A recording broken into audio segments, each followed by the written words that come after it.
جی کہتے ہیں کہ اپنے لیے تو جانور اور پرندے بھی جیتے ہیں، انسان ہمیں اللہ تعالیٰ نے اشرف المخلوقات یعنی کہ انسان بنایا، سب سے اعلیٰ تمام مخلوقات سے اعلیٰ اور افضل بنایا۔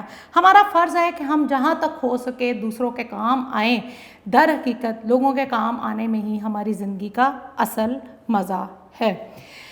کہتے ہیں مدینہ منورہ میں خشک سالی یعنی کہ قحط کا دورہ ہے، لوگ شدید قحط خشک سالی میں گرفتار ہیں، یعنی کہ وہاں بارشیں وغیرہ نہیں ہوئیں، خشک سالی ہو گئی ہے۔ اسی دوران میں ملک شام سے غلے سے لدے ہوئے بھرے ہوئے 1000 اونٹ قطار اندر قطار مدینے کی حدود میں داخل ہوتے ہیں۔ کہتے ہیں مدینہ منورہ میں خشک سالی کا دور ہے، مدینہ منورہ میں خشک سالی ہے، لوگ جو ہے وہ شدید قحط میں مبتلا ہیں، اور اسی دوران میں ملک شام سے اناج غلے کے بھرے ہوئے 1000 اونٹ جو ہے وہ مدینے کی حدود میں داخل ہوتے ہیں۔ مدینہ منورہ کے تاجروں کے چہرے خوشی سے تمتما اٹھے، تمتما چمک اٹھنا، تمتما اٹھے، ان کے دلوں میں خوشی کی لہر دوڑ جاتی ہے، وہ بہت زیادہ خوش ہو جاتے ہیں۔ ان سب کی یہ خواہش ہے کہ یہ غلہ خرید لیا جائے۔ اب ان سب لوگوں کی یہ خواہش ہے جو وہاں کے تاجر ہیں، ان کی یہ خواہش ہے کہ یہ غلہ جو ہے وہ خرید لیا جائے اور پھر منہ مانگے داموں فروخت کر کے زیادہ سے زیادہ نفع کمایا جائے۔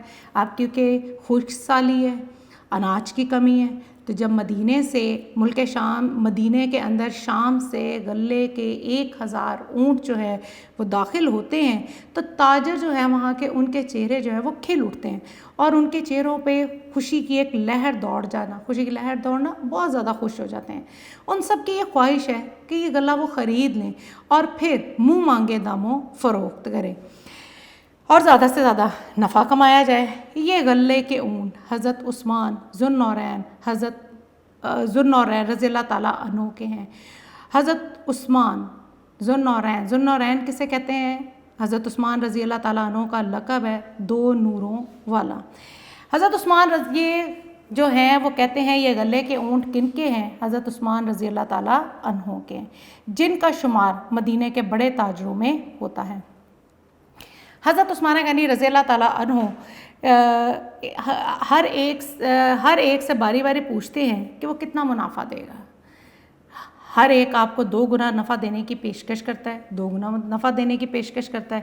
اس پر آپ کہتے ہیں یہ تو بہت کم ہے، مجھے اس سے زیادہ نفع مل رہا ہے۔ تو آپ تاجر سے پوچھتے ہیں یہ غلے کے اونٹ جو مدینے میں ملک شام سے داخل ہوتا ہے، غلے سے لدے ہوئے 1000 اونٹ جو ہے وہ داخل ہوتے ہیں، تو مدینے کے تاجروں کے چہرے خوشی سے تمتما اٹھتے ہیں اور ان کے دلوں میں خوشی کی لہر دوڑ جاتی ہے۔ وہ یہ خریدنا چاہتے ہیں غلے کے اونٹ تاکہ اس کو پھر منہ مانگے داموں فروخت کریں۔ یہ غلے کے سے لدے ہوئے 1000 اونٹ کس کے ہیں؟ حضرت عثمان رضی اللہ تعالیٰ عنہ کے، جن کا شمار مدینے کے بڑے تاجروں میں ہوتا ہے۔ مدینے کا ہر تاجر آپ کے پاس آتا ہے کہ وہ زیادہ سے زیادہ غلہ خرید لے اور خوب نفع کمائے، اور آپ کو نفع دینے کی پیشکش بھی کرتا ہے۔ آپ کہتے ہیں 2 گنا نفع دینے کی پیشکش کرتے ہیں، آپ کہتے ہیں یہ بہت کم ہے، مجھے اس سے زیادہ نفع مل رہا ہے۔ سبھی تاجر حیران ہوتے ہیں کہ اس قدر منافع کون دے رہا ہے۔ وہ حیران ہو کر آپ رضی اللہ تعالیٰ عنہ سے پوچھتے ہیں ہم سے پہلے تو نہ کوئی ادھر آیا اور نہ ہی ہم نے کسی کو آتے دیکھا، آخر وہ کون ہے جو آپ کو اس سے زیادہ نفع دے رہا ہے؟ آپ رضی اللہ تعالیٰ عنہ کو اس سے زیادہ نفع دے رہا ہے، منافع۔ تو آپ تاجر جو ہے وہ پریشان ہو جاتے ہیں، وہ حضرت عثمان رضی اللہ تعالیٰ عنہ کو 2 گنا یعنی کہ منافع دینے کو تیار ہو، کہتے ہیں کتنا منافع دیں گے، ہر آپ کو 2 گنا نفع دینے کی پیشکش کرتے ہیں لیکن آپ نہیں لیتے، آپ کہتے ہیں مجھے تو اس سے زیادہ منافع مل رہا ہے۔ تو کیا ہوتا ہے، آپ تاجر حیران ہوتے ہیں کہ ہم سے پہلے نہ تو کوئی یہاں آیا، نہ ہم نے کسی کو دیکھا، تو پھر وہ کہتے ہیں آخر وہ کون ہے جو آپ کو اس سے زیادہ نفع دے رہا ہے؟ حضرت عثمان رضی اللہ تعالیٰ عنہ کہتے ہیں کہ وہ میرا اللہ ہے۔ کون ہے؟ میرا اللہ، جس نے مجھ سے وعدہ کر رکھا ہے کہ وہ 1 کے بدلے میں 10 دے گا۔ یہ جواب سن کر مدینے کے تاجر لاجواب ہو جاتے ہیں، یعنی کہ ان کے پاس کا کوئی جواب نہیں ہوتا۔ انسانی تاریخ میں غنی کہتے ہیں دولت مند کے نام سے پہچانے جانے والی اس ہستی نے اسی وقت وہ سارا غلہ اللہ کی راہ میں غریبوں اور مسکینوں میں تقسیم کر دیا۔ اس اعصار قربانی، حسن سلوک اور سخاوت کی کوئی اور مثال کم ہی دستیاب ہوگی۔ اسلامی تاریخ گواہ ہے کہ صحابہ کرام رضی اللہ تعالیٰ عنہ نے ہر آڑے وقت مشکل وقت میں اپنے بھائیوں کی مدد کی اور ان کی ضرورت کو اپنی ضرورت پر ترجیح دی۔ ترجیح، فضیلت یا برتری۔ غزوہ تبوک کے موقع پر جب رسول اللہ خاتم النبیین حضرت محمد صلی اللہ علیہ وآلہ وسلم نے صحابہ کرام رضی اللہ تعالیٰ عنہ کو خدا کی راہ میں مال و دولت دینے کو کہا تو حضرت عمر فاروق رضی اللہ تعالیٰ عنہ نے فوراً اپنا آدھا مال راہ خدا کی راہ میں پیش کر دیا۔ فاروق کسے کہتے ہیں؟ حضرت عمر رضی اللہ تعالیٰ عنہ کا لقب یا حق و باطل میں فرق کرنے والا۔ حضرت ابو بکر صدیق رضی اللہ تعالیٰ عنہ نے تو سخاوت کی بے مثال تاریخ رقم کر دی، بے مثال جس کی کوئی مثال نہ ہو، بے مثل تاریخ رقم کر دی۔ انہوں نے اپنے گھر کا سارا سامان لا کر رحمت دو عالم حضرت محمد صلی اللہ علیہ وسلم کے قدموں میں ڈھیر کر دیا۔ حضرت ابو بکر صدیق رضی اللہ تعالیٰ عنہ نے کیا کیا تھا؟ اپنے گھر کا سارا سامان لا کر نبی پاک صلی اللہ علیہ وسلم کے قدموں میں ڈھیر کر دیا، اور حضرت ابو بکر صدیق نے فوراً اپنا آدھا مال راہ خدا میں پیش کر دیا۔ تو حضرت ابو بکر صدیق نے سخاوت کی بے مثل تاریخ جو تھی وہ رقم کر دی۔ سرور کائنات صلی اللہ علیہ وآلہ وسلم نے جب ان سے پوچھا کہ اے ابو بکر رضی اللہ تعالیٰ عنہ، گھر والوں کے لیے کیا چھوڑ کر آئے ہو؟ کہ جب حضرت ابو بکر صدیق رضی اللہ تعالیٰ عنہ نے سخاوت کی بے مثل تاریخ رقم کی اور اپنے گھر کا سارا سامان لا کر رحمت دو عالم حضرت محمد صلی اللہ علیہ وسلم کے قدموں میں ڈھیر کر دیا، تو آپ صلی اللہ علیہ وسلم نے ابو بکر رضی اللہ تعالیٰ عنہ سے پوچھا اے ابو بکر، گھر والوں کے لیے کیا چھوڑ کر آئے ہو؟ تو انہوں نے عرض کیا اللہ اور اللہ کا رسول صلی اللہ علیہ وآلہ وسلم۔ صدیق اکبر رضی اللہ تعالیٰ عنہ کے اس عمل کی ترجمانی علامہ اقبال یوں کرتے ہیں: پروانے کو چراغ ہے، بلبل کو پھول، بس صدیق کے لیے ہے خدا کا رسول صلی اللہ علیہ وسلم بس۔ صدیق کے معنی سچا بھی ہوتا ہے، اور صدیق جو ہے وہ حضرت ابو بکر صدیق رضی اللہ تعالیٰ عنہ کا لقب بھی ہے۔ یہاں پر ایک اور واقعہ تحریر کرتے ہیں۔ جنگ یرموک میں زخموں سے چور ایک زخمی کو جب ایک شخص پانی پلانے لگا تو اس نے قریب کراتے ہوئے دوسرے زخمی کو پانی پلانے کا کہا۔ کراتے ہوئے کرانا مین درد سے ہائے ہائے کرنا۔ جب پانی پلانے والا دوسرا زخمی کے پاس گیا تو اس نے تیسرے زخمی کو پانی پلانے کا اشارہ کر دیا کہ جنگ یرموک ہے، زخموں سے چور ایک زخمی کو جب ایک شخص جو تھا وہ پانی پلانے لگا تو اس نے اپنے قریب ہی ایک دوسرے زخمی کو پانی پلانے کو کہا۔ جب پانی پلانے والا اس دوسرے زخمی کے پاس پہنچ گیا تو اس نے تیسرے زخمی کو پانی پلانے کا اشارہ کر دیا۔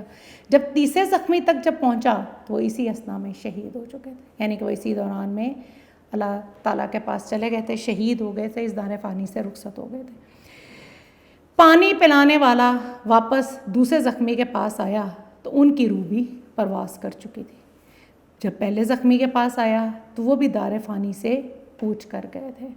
نزاع کے عالم میں، یعنی کہ موت کا عالم، جان کنی کے عالم میں، حالت میں اور شدید زخمی حالت میں بھی صحابہ کرام رضی اللہ تعالیٰ عنہ اجمعین کا یہ احسار اور قربانی بے مثال ہے۔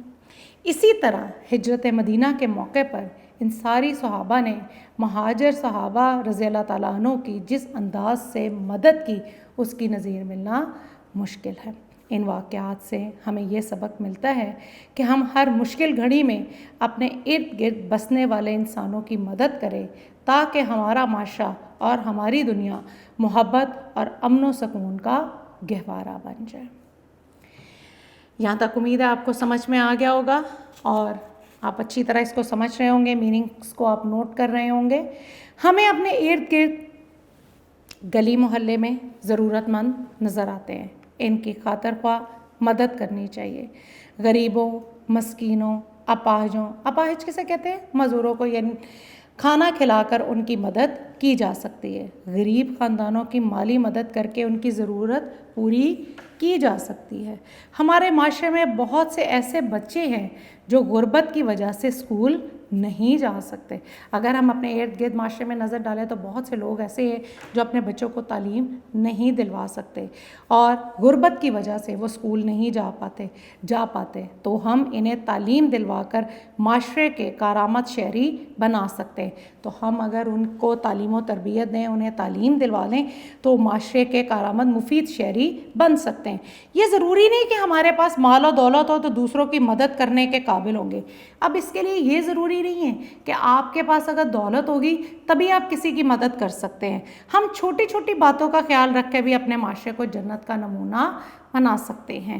جیسے ہمیں جب ایک جماعت سے دوسری جماعت میں ترقی ملتی ہے, جیسے مثال کے طور پہ آپ اس سے پہلے کلاس 7 میں تھے, اب آپ کلاس 8 میں آ گئے ہیں, تو جب ہمیں ایک جماعت سے دوسری جماعت میں ترقی ملتی ہے تو ہم اپنی پچھلی جماعت کی کتابوں کو یا تو اسٹور میں پھینک دیتے ہیں یا ردی والے کے ہاتھ بھیج دیتے ہیں.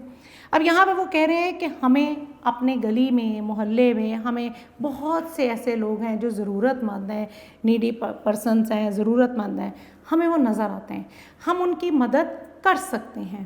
ضروری نہیں ہے کہ ہمارے پاس اگر دولت ہوگی تو ہی ہم کسی کی مدد کر سکتے ہیں.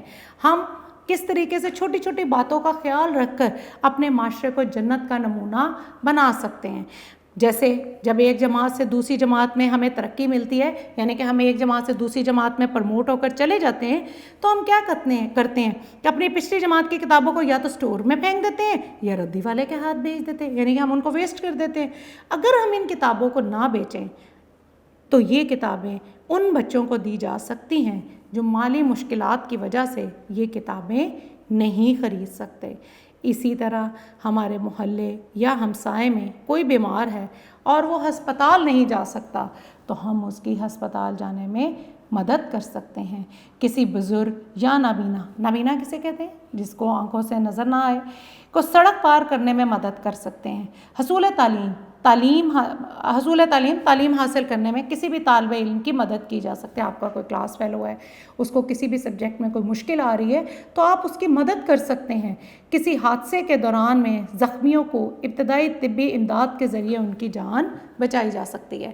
تو اٹ مینز یہ ضروری نہیں ہے کہ ہمارے پاس اگر مال و دولت ہو گئی تو ہی ہم کسی کی مدد کریں گے. ہم بہت سے طریقوں سے مدد کر سکتے ہیں. جیسے ہم نے یہاں پہ بھی پڑھا کہ اگر ہم ایک جماعت سے دوسری جماعت میں گئے ہیں تو ہماری کتابیں جو ہیں وہ ہم کسی ایسے ضرورت مند کو دے سکتے ہیں جو یہ کتابیں نہیں خرید سکتے, تاکہ وہ ان کتابوں سے پڑھ کے اپنی تعلیم حاصل کر سکیں. پھر آپ کیا کر سکتے ہیں, ہمارے ہمسائے میں, ہمارے ارد گرد اگر ہم دیکھتے ہیں کوئی بیمار ہے, کسی کو ہماری ضرورت ہے, تو ہم ہاسپٹل لے کر اس کو جا سکتے ہیں, ہسپتال لے کے جانے میں ہم ان کی مدد کر سکتے ہیں.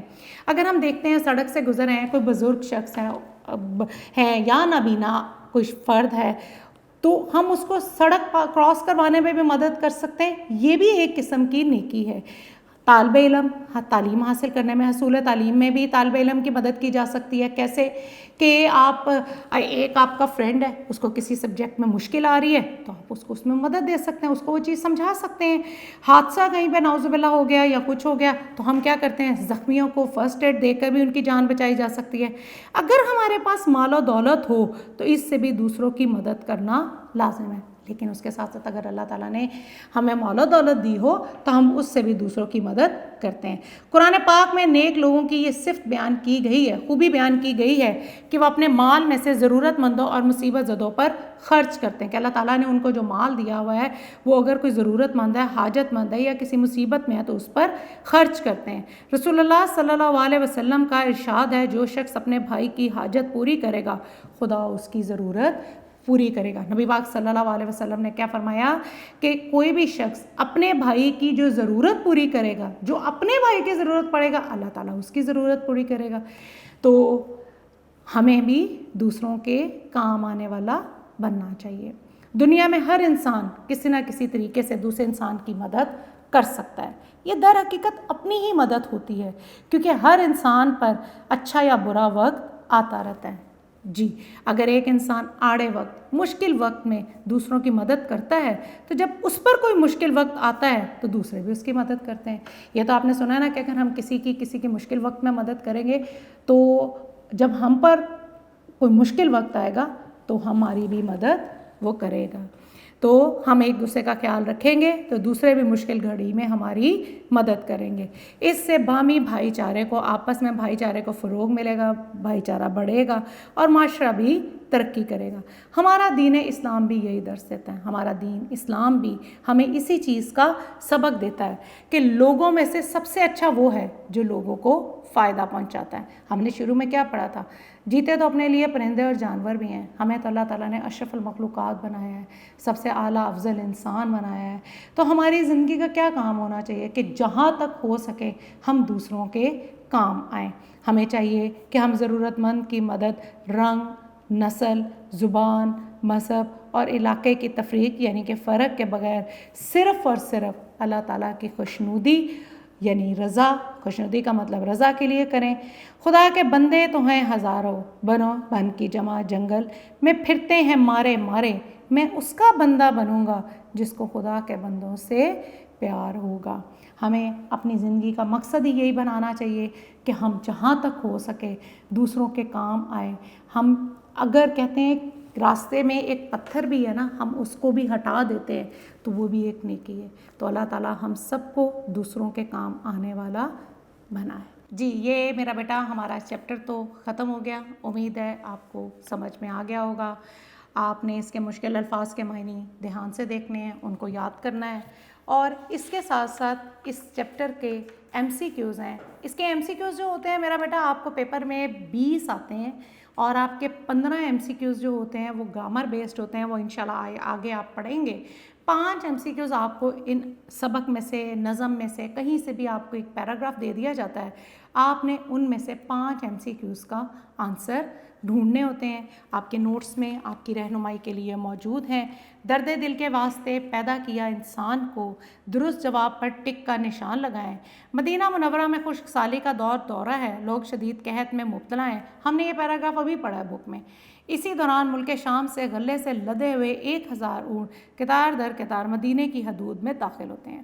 مدینہ منورہ کے تاجروں کے چہرے خوشی سے تمتما اٹھتے ہیں اور ان کے دلوں میں خوشی کی لہر دوڑ جاتی ہے. ان سب کی یہ خواہش ہے کہ یہ غلہ خرید لیا جائے اور پھر منہ مانگے داموں فروخت کر کے زیادہ سے زیادہ نفع کمایا جائے. یہ غلے کے اونٹ حضرت عثمان ذوالنورین رضی اللہ تعالیٰ عنہ کے ہیں, جن کا شمار مدینے کے بڑے تاجروں میں ہوتا ہے. مدینے کا ہر تاجر آپ رضی اللہ تعالیٰ عنہ کے پاس دوڑا آتا ہے تاکہ وہ زیادہ سے زیادہ غلہ خرید لے اور خوب نفع کمائے. اسی طرح آپ کو نظم کا بھی کوئی بند آ سکتا ہے, شعر آ سکتا ہے, اور آپ کو اس سے ریلیونٹ 5 ایم سی کیوز دیے جائیں گے. پہلا آنسر ہے خشک سالی کا دورہ ہے.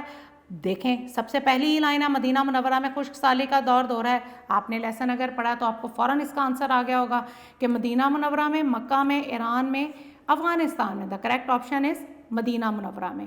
غلے سے لدے ہوئے اونٹ قطار در قطار مدینے کی حدود میں داخل ہوئے.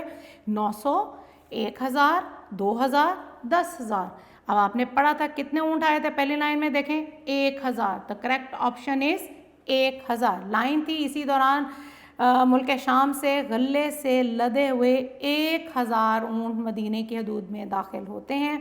تاجروں کے چہرے خوشی سے تمتما اٹھے, مدینہ منورہ کے, افغانستان کے, ایران کے, بھارت کے. تو کہاں کے تاجروں کے چہرے خوشی سے تمتما اٹھے تھے؟ یہ مدینہ منورہ کے. ذوالنورین کے لقب سے مشہور ہے حضرت علی رضی اللہ تعالیٰ عنہ, حضرت عمر رضی اللہ تعالیٰ عنہ, حضرت عثمان غنی رضی اللہ تعالیٰ عنہ, حضرت ابو بکر صدیق رضی اللہ تعالیٰ عنہ. تو کون تھے ذوالنورین کے لقب سے مشہور؟ حضرت عثمان غنی رضی اللہ تعالیٰ عنہ. آخری ہے میرا بیٹا ایم سی کو, غلہ مدینہ منورہ میں کہاں سے آیا؟ ایران, افغانستان, شام کے مصر. تو کہاں سے آیا تھا؟ ملک شام سے.